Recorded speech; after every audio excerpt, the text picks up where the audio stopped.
Hello and welcome to HistoryPod. On the 18th of October 1922, the British Broadcasting Company was established. Originally set up as a private consortium of radio manufacturers who sought to secure the first broadcasting licence in the UK, the company later became the British Broadcasting Corporation when it transferred to government ownership under the Postmaster General, the ministerial position that was responsible for the postal system and telecommunications.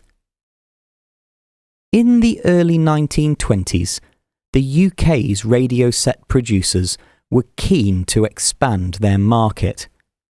At the time, the government only granted occasional experimental radio licences, which meant that there were large periods when the airwaves were completely silent.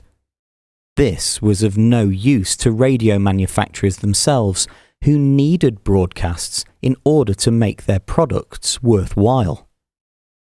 As more and more requests were submitted for the experimental licenses, the government declared its decision to instead grant a single permanent broadcasting licence to a consortium of the UK's leading radio manufacturers.